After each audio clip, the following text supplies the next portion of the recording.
Welcome back, Desmond. You'll be happy to hear there's actually good news for once. Yeah? I've managed to locate a power source, and it's relatively close by. Up for a trip to Manhattan? Is it safe to leave? Abstergo's gotta be looking for us. Obviously it's not safe. Can't exactly sit around here hoping to get lucky though, can we? We need that power source. Besides, I'm sure you can cook up some way to hide our movements. Maybe. The Templars have access to all kinds of satellites and camera systems. We'll need to find a way to mask our digital signature. I can probably camouflage the van, too. But there's not much I can do for us. That's an easy one. Local utility companies have assured the public that they're completely prepared for the upcoming solar maximum. Disruptions to service are expected to be minimal. If only they knew. What's this? A remote-operated camera. It'll provide us with a feed while you're on mission. This will let us talk to each other. We're almost there, so listen up. The artifact is in an office penthouse in Lower Manhattan. At this time of night, direct infiltration is going to get you noticed. I think we're better off having you drop in from above. What do you mean, above?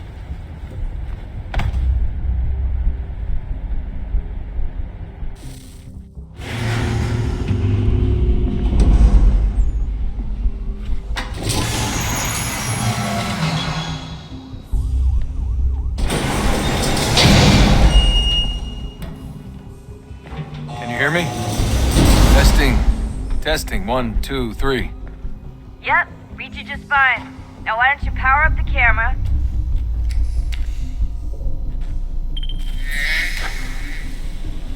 I've got pictures. Running diagnostics. Perfect. I've got a nice, strong signal.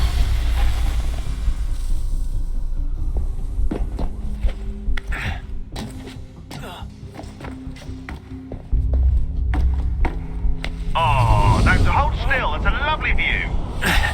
Seriously, Sean? Fuck you.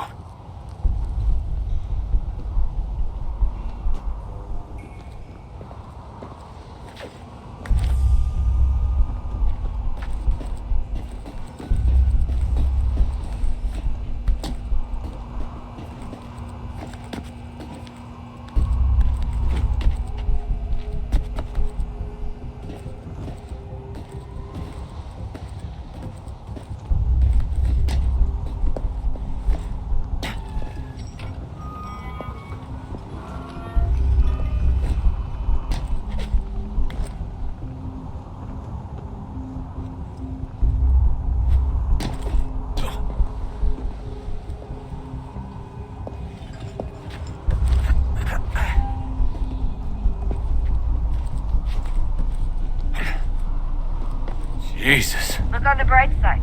No security to worry about. And on the not so bright side, the slightest misstep means you're effectively paced. Shut up, Sean.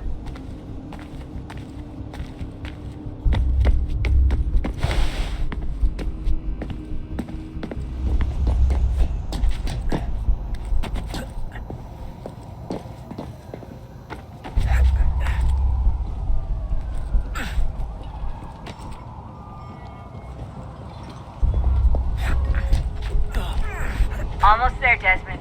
Once you reach the top of the lit-up crane, you should be high enough to make the jump. Should? It'll be fine, don't worry. Well, you might want to worry a little.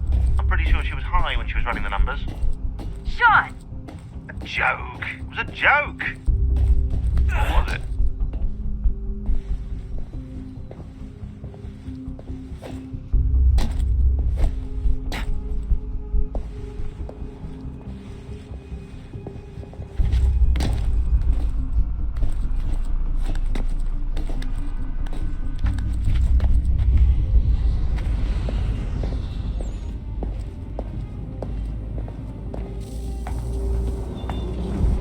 Jump when you're ready, but wait for my signal to open the chute. Timing's really important here. Too soon or too late, and you'll miss the building.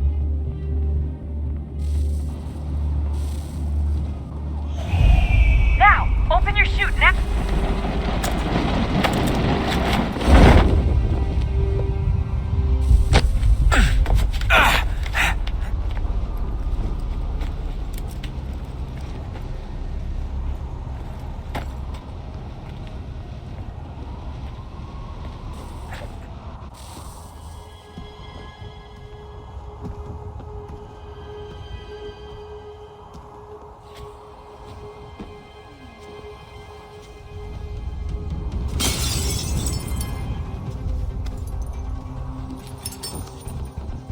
that wasn't so bad. So, you must be Desmond. Not exactly what I expected, but I guess your kind doesn't have many options these days. Who are you? Ask your father. Now give me that. I don't think so. Look, I'm not supposed to kill you, but the boss man didn't say anything about fucking you up. So you've got to the counter.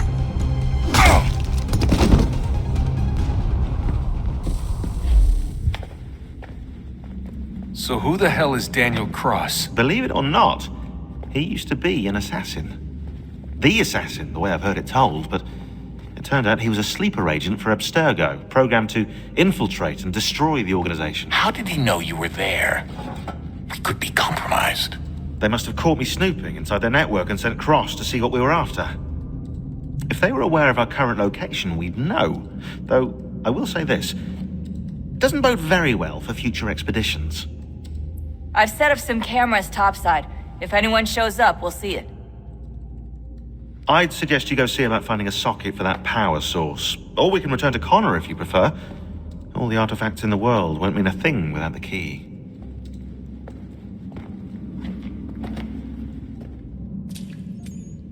Was it weird seeing Cross? What do you mean? It's different for you. You don't know about what happened, I guess. For a long time, he was important to us. He was a different person. Sean said he was a sleeper agent, like Lucy. It was different. She made a choice, but Cross, if you read the files, Abstergo just... They did terrible things to him. Rebecca? You're lucky. We all are. We have people who care about us, who look out for us. He was all alone, and the people he thought he could trust, they used him. Did you know him? No, but I knew Hannah. Who's that? She tried to help him. She trusted him. But there was a raid about a year ago. She stayed behind so the others could escape. Tried to reason with him to see if she could fix things. Well, what happened? What do you think happened? He killed her. That's what he does. That's all he knows how to do. Sometimes it seems like that's all any of us know how to do. Rebecca. I just want to be alone right now.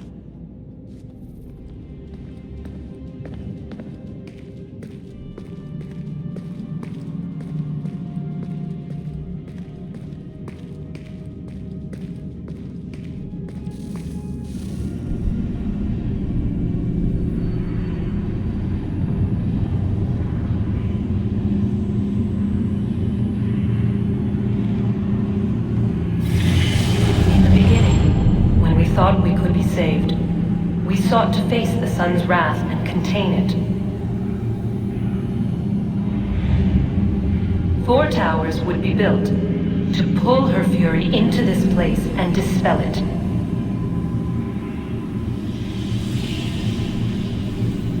But even with all we knew, with all we had, it would take too long. 1,000 years we could labor and still the work would not be done.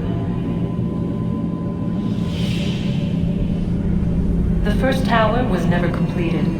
The project abandoned. We moved on. But while we labored on other endeavors, a few returned. They thought to automate the process. Metal might finish what flesh could not.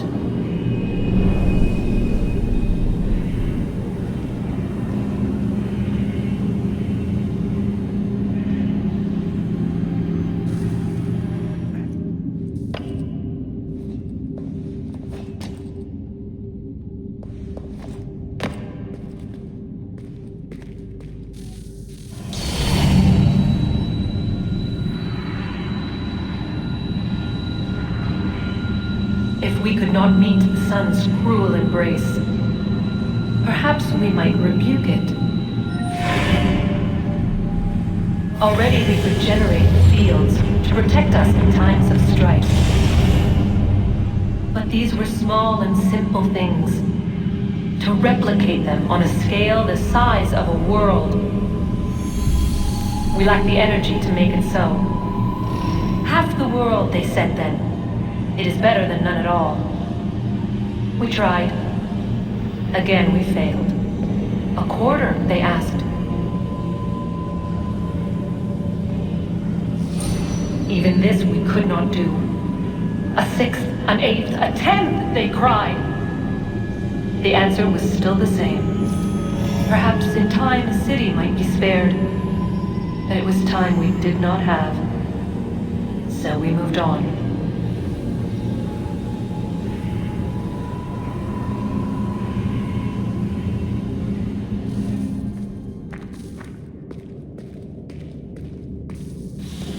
Wonder what's inside. Only one way to find out.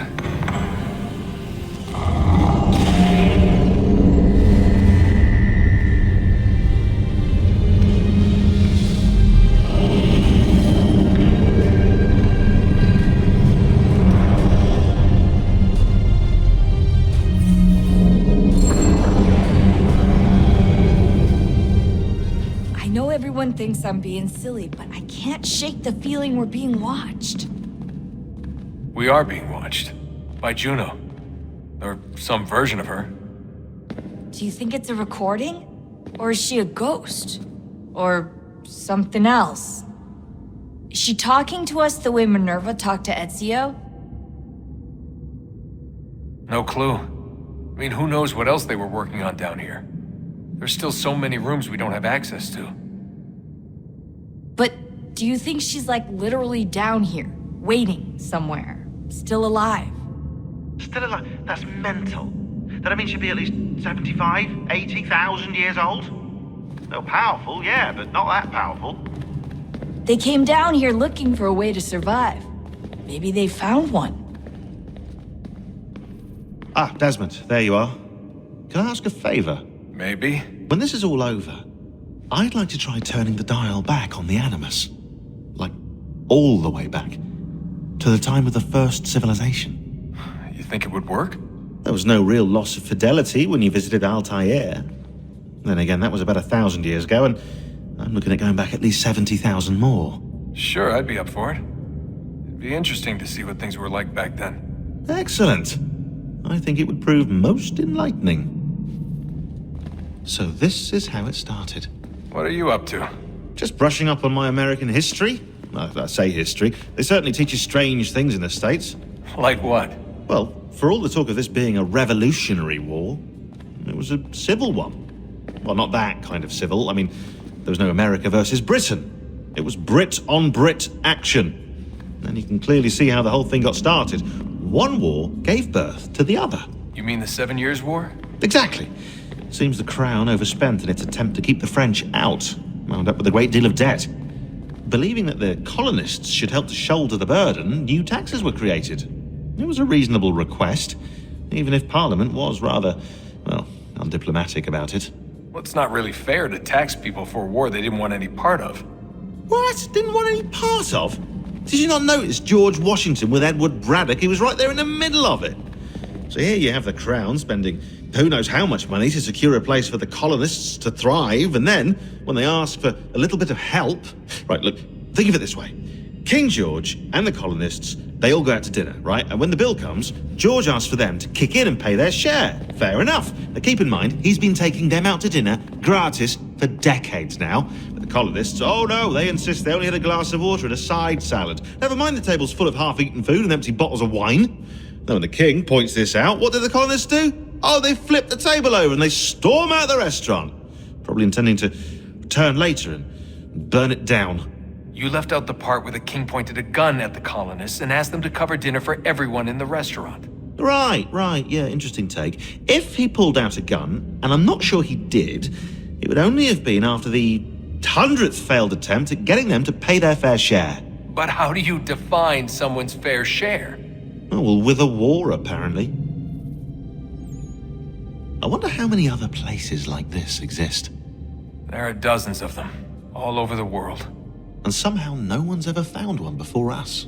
I don't think that's true. Oh? When I was at Abstergo, Vidic talked about silencing discoveries made by non-Templars. And I'm sure Abstergo has dug up plenty. The things they must know. Regretting throwing in with us? No.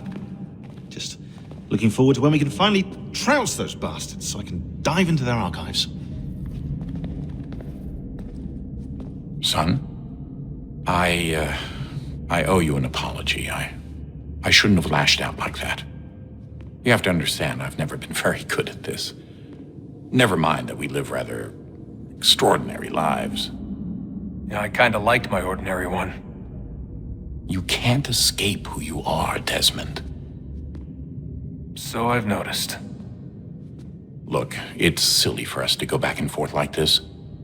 I admit, I did a shitty job raising you. I apologize, I'm sorry. But it's important you understand it didn't come from a bad place. You're my son. I love you. I guess I was so busy trying to make sure nothing bad happened, I didn't consider the consequences. Truce. I can't believe it's taken me so long to ask, but... how's Mom? She's not... No. Your mother is fine. We decided it was safer if we split up for this job. Always assuming the worst. For good reason. Can I at least say hi to her? I'm sorry, it's too risky. Maybe when we're done. Right. When we're done. Have we ever tried to make peace with the Templars? Throughout our history, there have been moments. Several, in fact. But it's impossible. There are existential differences, insurmountable. If there were to be unity, it wouldn't be a truce so much as a submission. But knowing what's about to happen, wouldn't it make sense to try and talk to Vidic? Come to an arrangement, even if it's only temporary? We'd all be so busy watching our backs, nothing would get accomplished. Imagine that. We're more productive at war. Well, have we ever tried sending in someone? Doing to them what they did to us with Lucy? Or Cross? We have, and it's never worked. We've sent people who were either too weak and found themselves turned, or too strong and were unable to carry out the charade. I just feel like we all want the same thing. We use the same words, but that's all they are, words. In the end, it all comes down to freedom. We seek it, they detest it. And so there's never an end to the fight. Not until one side is completely gone. Is that even possible? Probably not. Our two groups have existed in one form or another since forever. But things can be better than they are. And that's something. Did you look for me, Dad? When I was gone? Every day. Come on. I mean it. Every night I'd look, searching for your name or variations of it, hoping you'd slip up. Abstergo only found you first because they had better access. A few more days and it would have been me. Well, I'm here now. And I'm glad. Do you think Lucy regretted what she was doing? I used to think I knew her well, but clearly that wasn't the case. So I really can't give you an honest answer. She seemed so sincere, though. Like she really wanted to make a difference. Yes, well, when I first met him, I thought the same thing about Cross. It just keeps happening over and over again. What does? Everything. Don't get weird on me, Desmond. No, it's fine. I'm fine. Don't worry. All right, then. You should think about getting back in the Animus. We've got to find that key. Good luck, Desmond.